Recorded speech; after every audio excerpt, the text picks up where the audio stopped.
दिवशी तो video viral गेला त्या दिवशीपासून त्यासाठी हे खूप मोठं टास्क होतं. तर नवीन क्रिएटर्ससाठी मी काही टिप्स की चॅनल मॉनिटाईज कसं झालं, कधी झालं, किती वेळ लागला. आपलं चॅनल फायनली आता मॉनिटाईज झालेलं आहे. तुम्हा सगळ्यांचं खूप खूप खूप खूप मनापासून आभार आणि आपल्या सगळ्यांचं अभिनंदन सुद्धा.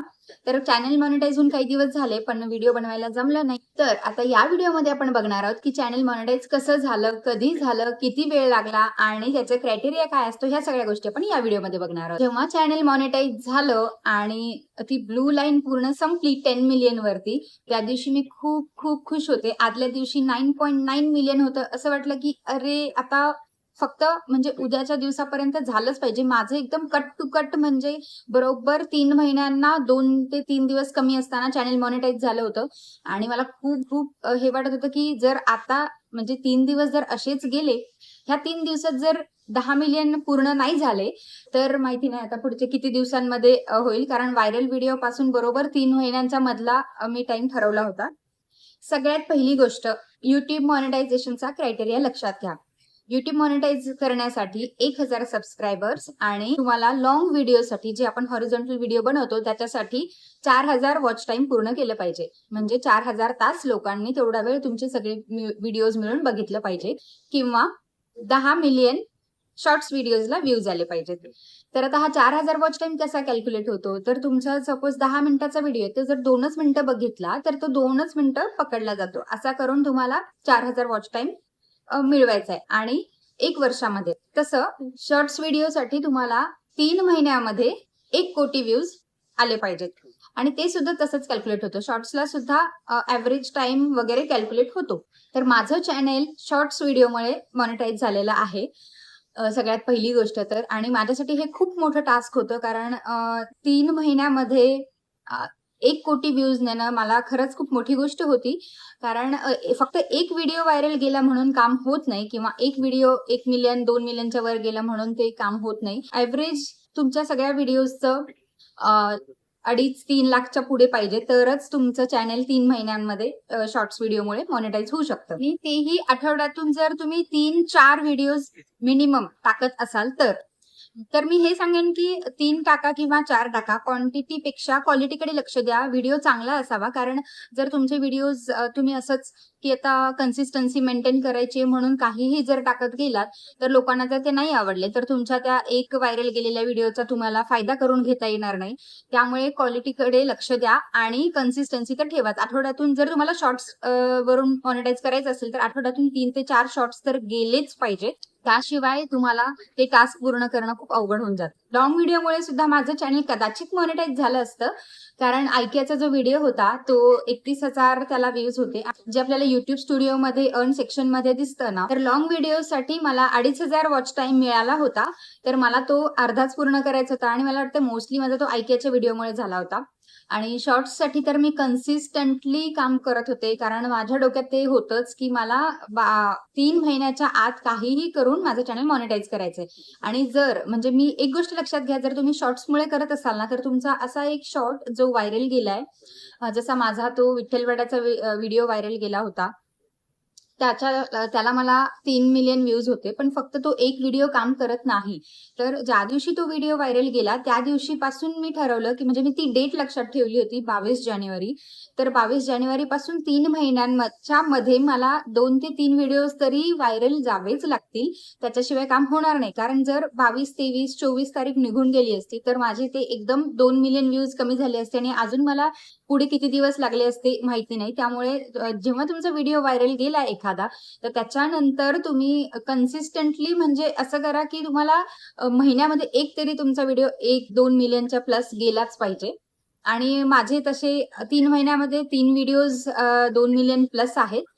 त्यामुळे मला खूप मदत झाली ह्या सगळ्या गोष्टींची. आणि फक्त मिलियन्समध्येच व्ह्यूज नाही तर प्रत्येक व्हिडिओ तुमचा जवळपास 2.5-3 लाखाच्या पुढे गेलाच पाहिजे. तरच शॉर्ट्समुळे तुमचं चॅनल लवकर मॉनिटाईज होऊ शकतं. अदरवाईज मग लॉंग व्हिडिओजला वॉच अवर्स जसं मी सांगितलं की किती वेळ बघितला त्यावर ठरतं. पण लॉंग व्हिडिओजचा हा फायदा आहे की तुम्हाला 1 वर्ष मिळतं मॉनिटाईज करायला. आणि शॉर्ट्समध्ये हे आहे की तुम्हाला कन्सिस्टंटली पोस्ट करावंच लागतं आणि कन्सिस्टन्सी खूप महत्त्वाची आहे. मी मागच्या व्हिडिओमध्ये सुद्धा तुम्हाला सांगितलं की कन्सिस्टन्सी ठेवा, नाहीतर लोकं डिस्कनेक्ट होतात किंवा त्यांना आपण नाही एंटरटेन केलं तर दुसरं कोणी एंटरटेन करतच आहे. त्यामुळे तुम्ही तुमचा कंटेंट देणं नेहमी चालू ठेवा. आता हे झालं फुल मॉनिटायझेशन बद्दल.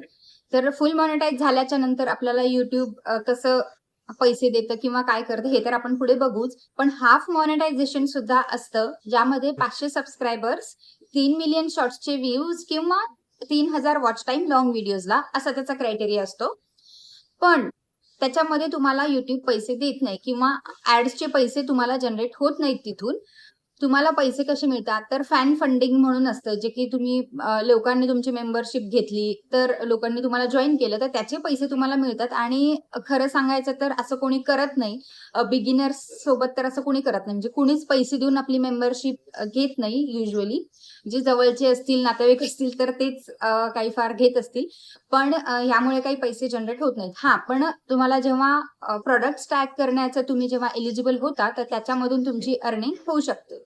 बाकी सगळ्या गोष्टींचे फायदे तुम्हाला फुल मॉनिटायझेशनच्या नंतरच मिळतात. तर मॉनिटाईज झाल्याच्या नंतर YouTube स्टुडिओच्या अर्न सेक्शन मध्ये तुम्हाला तुमचं 2 स्टेप व्हेरिफिकेशन करावं लागतं आणि ऍप्लिकेशन वगैरे भरावं लागतं. ह्या सगळ्या गोष्टी तुम्हाला मॉनिटायझेशनच्या नंतरच येतात. आणि त्याच्यानंतर तुम्हाला गुगल ऍडसन्स अकाउंट जर तुमचं ऑलरेडी असेल तर ते अकाउंट तुम्ही YouTubeला जोडू शकता. आणि मी हाफ मॉनिटाईज पण केलं होतं चॅनेल. त्यावेळेस मी सगळं ऍप्लिकेशन वगैरे भरलं होतं. आणि त्याच्यात तेव्हाच माझं चॅनेल रिव्ह्यूला गेलं होतं आणि रिव्ह्यू वगैरे करून आलं. मला वाटतं 1 ते 2 दिवसामध्ये माझं चॅनेल रिव्ह्यू होऊन आलं होतं. तेव्हा पण खूप भीती वाटत होती. आणि मी हाफ मॉनिटाईज का केलं चॅनेल, कारण मला वाटत होतं की जर सपोज काही चॅनेलवर स्ट्राईक आलं किंवा काय आलं तर काय होईल. म्हणजे असा तर माझा कुठलाच रियुज्ड कॉन्टेंट नव्हता किंवा कॉपीराईट्स वगैरे नव्हते. पण तरी सुद्धा अशी भीती वाटत होती की काही कारण जर असेल ज्यामुळे माझं चॅनल मॉनिटाईज नाही झालं तर मग इथेच थांबलेलं बरं, मी नवीन चॅनल सुरू करेल.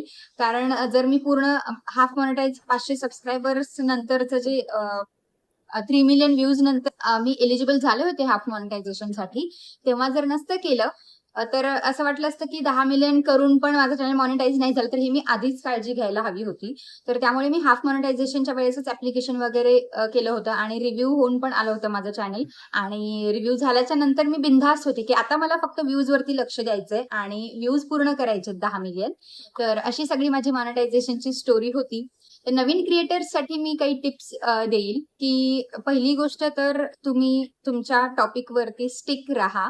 आणि दुसरी गोष्ट म्हणजे जर तुम्ही शॉर्ट्समध्ये व्हिडिओज बनवत असाल तर तुम्ही जेव्हा तुमचा व्हिडिओ व्हायरल जातो त्याच्यानंतर कन्सिस्टन्सी मेंटेन ठेवा. 3 महिन्याच्या आत जसं तुम्हाला शॉर्ट्सला 1 कोटी व्ह्यूज पाहिजे तर त्याच्यावरती फोकस करा. व्ह्यूज जास्तीत जास्त कशी येतील हे फोकस करा. क्वांटिटी जास्त देण्यापेक्षा क्वालिटीवर लक्ष द्या. आणि बाकी सगळ्या गोष्टी जसं कॉपीराईट स्ट्राईक वगैरे येतो किंवा दुसऱ्यांचा कॉन्टेंट उचलून टाकणं किंवा काही कॉपीराईट वाले म्युझिक यूज करणं, हे सगळ्या गोष्टी तुम्ही टाळा. कॉपीराईट म्युझिकमुळे तुम्हाला अर्निंग होत नाही. तुम्ही तो व्हिडिओ चॅनलवरती तसा ठेवू शकता. पण तरी सुद्धा जर चुकून एखादा तुमचा कॉपीराईट म्युझिक गेलं तर तुम्हाला तसा गुगलकडनं, युट्यूबकडनं मेल येतो की हे कॉपीराईट म्युझिक आहे. एकतर तुम्ही ते रिमूव्ह करा किंवा मग व्हिडिओ डिलीट करून टाका. तर कॉपीराईट क्लेम आणि कॉपीराईट स्ट्राईक ह्या 2 वेगळ्या गोष्टी आहेत. कॉपीराईट स्ट्राईक जर आला तर तुमचं चॅनल डिमॉनिटाईज तर होतच, पण चॅनल डिलीट सुद्धा करू शकतात. तर ह्या सगळ्या गोष्टींची काळजी घ्या. ह्याच सगळ्या गोष्टी होत्या ज्या मला तुम्हाला या व्हिडिओमध्ये सांगायच्या होत्या. तुम्हाला हा व्हिडिओ कसा वाटला मला कॉमेंटमध्ये नक्की सांगा. आता भेटूया अशाच एखाद्या छानशा व्हिडिओमध्ये. तोपर्यंत बाय.